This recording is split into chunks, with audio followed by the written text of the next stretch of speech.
لو انت عمرك من 16 ل 25 سنة يبقى الفيديو ده ليه. هنتكلم عن افضل 3 حسابات شباب في مصر من حيث المميزات والعيوب. هنتكلم عن كل حساب منهم بالتفصيل. تابعونا بعد الانترو.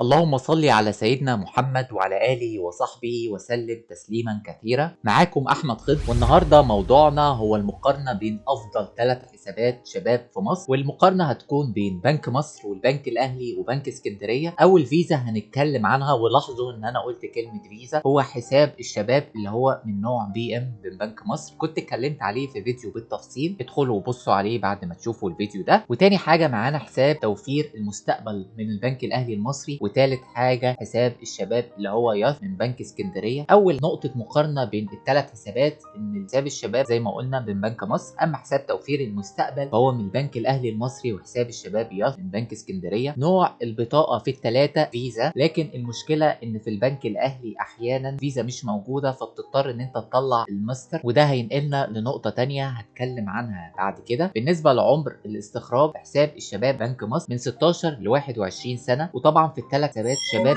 مش محتاج مفردات مرتب. وعلى فكرة وزي ما قلت في الفيديوهات اللي فاتت، ده الكلام الرسمي، يعني انا مش مسؤول عن اي موظف في اي بنك يطلع يطلب منك معلومات مش مكتوبة رسمية. انا بتكلم على الكلام اللي كل بنك عرضه اونلاين وعن تجارب بعض الناس اللي شفتهم. بالنسبة لحساب الشباب بتاع بنك مصر فهو العمر زي ما قلنا من 16 ل 21 سنة، والطبيعي ان انت في الفترة دي مش هتقدر تطلع مفردات مرتب، لان غالبا انت هتكون بتدرس في الفترة دي. اما بالنسبة لحساب توفير المستقبل من البنك الاهلي فعمره اوسع من 16 ل 50 سنة. وبالنسبة لحساب الشباب من بنك اسكندرية فهو العمر من 16 ل 25. ولاحظوا في الجدول اللي انا عامله، بالمناسبة ده هتلاقوه في مقالة على موقعنا، وهتلاقوا رابط المقالة اسفل الفيديو. هتلاقوا ان في الجدول انا معلم اصفر على حاجات، والاصفر دي مميزات كل حساب عن الحسابات التانية، اما الاحمر فدي عيوب الحساب ده عن الحسابات التانية. بالنسبة طبعا لمصاريف فتح الحساب فمفيش اي مصاريف فتح حساب في الثلاث حسابات البنكيه، ودي ميزه كبيره جدا. بالنسبه لحد ادنى الايداع ففي بنك مصر حد الادنى الايداع هو 500 جنيه، يعني ما ينفعش ان انت تدخل البنك تحط اقل من 500 جنيه. اما بالنسبه لتوفير المستقبل فهو برضه 500 جنيه، لكن طبعا في حساب الشباب من بنك اسكندريه ودي ميزه كبيره، الرسمي مكتوب 50 جنيه، لكن الموظفين في البنوك ما بيقبلوش اقل من 250 جنيه، وبرضه ده اقل من الحسابات التانية. بالنسبة لحد الأدنى لاحتساب العائد بتاع كل حساب فمثلا في بنك مصر فده 500 جنيه، وطبعا ده رقم كويس جدا. أما بالنسبة لتوفير المستقبل فأنت لازم تبقى حاطط 3000 جنيه عشان تبتدي لك عوائد كل 3 شهور. وبالنسبة لحساب الشباب من بنك اسكندرية فهو 250 جنيه، وده أقل واحد فيهم، ويمكن هو الحد الأدنى لاحتساب العائد هو الحد الأدنى للإيداع، وطبعا دي ميزة كبيرة جدا عن بقية البنوك. بالنسبة لمصاريف الفيزا في بنك مصر فهي مصاريف رمزية، طبعا الكلام الرسمي مش مكتوب ان في مصاريف، لكن المصاريف برضو بيبقى فيه شويه مصاريف كل سنه. طبعا هي مصاريف تجديد الفيزا، او مصاريف صيانه الفيزا، او مصاريف الاونلاين بانكينج. طبعا الحاجات دي كلها بتتحسب مع بعض وبتنزل لك في اخر السنه وبتتخصم منك، او كل 3 شهور على حسب نظام الحساب بتاعك. بالنسبه لحساب توفير المستقبل ودي ميزه كبيره جدا، معفي من اي مصاريف، سواء مصاريف استخراج الفيزا، سواء مصاريف كشوفات الحساب، اي مصاريف معفي منها، وده برضو الكلام الرسمي. وحساب الشباب من بنك اسكندريه برضو فيه مصاريف. بالنسبه للرقم الحساب الدولي اللي هو من نوع ايبان واللي اتكلمت عليه في كذا فيديو قبل كده، ادخلوا بصوا برضو على سلسله الفيديوهات اللي بنقعد على القناه. فالثلاث حسابات بيدوك رقم حساب دولي من نوع ايبان. ويعني ايه ايبان؟ هو الرقم اللي بيبقى اوله رموز الدوله، يعني مثلا احنا في مصر هنا اوله اي جي، في دوله ثانيه بيبقى اوله اول حروف من الدوله وبيبقى بعده ارقام طويله. بيفيدك في ايه؟ في اخر سنين بقى في تحويلات خارجيه كتير جدا، عشان تسهيلا وسرعه النقل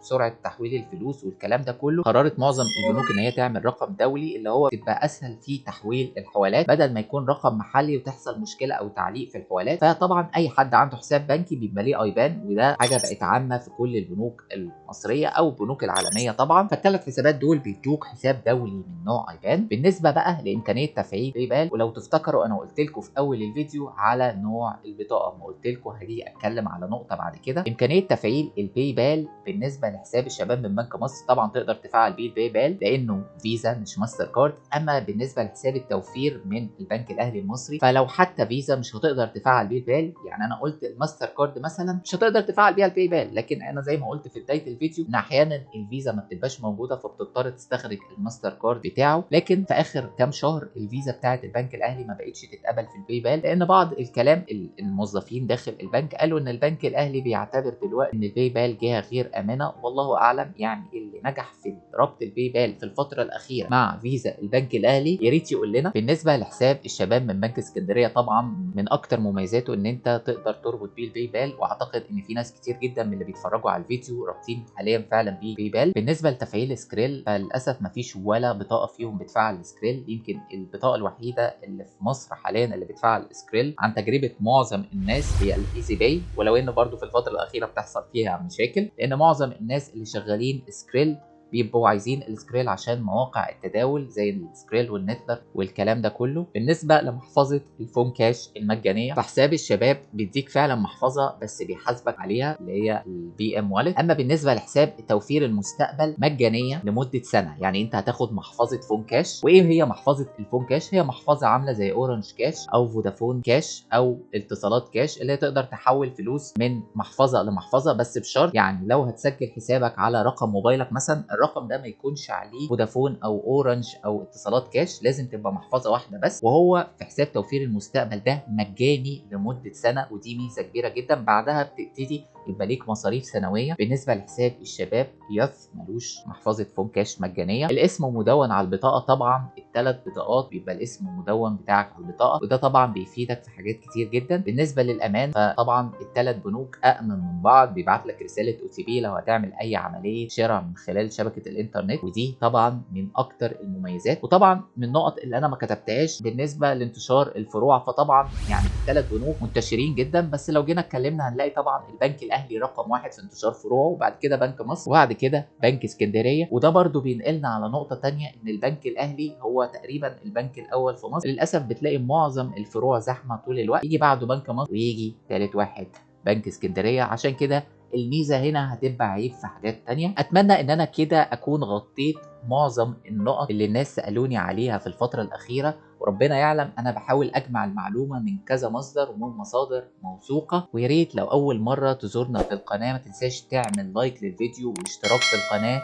لان الفتره الجايه هنتكلم على بنوك اكتر وهنعمل سلسله فيديوهات عن يوتيوب وبلوجر. انتظرونا في الحلقات القادمه. شكرا جدا يا جماعه لحسن استماعكم، والسلام عليكم ورحمه الله وبركاته.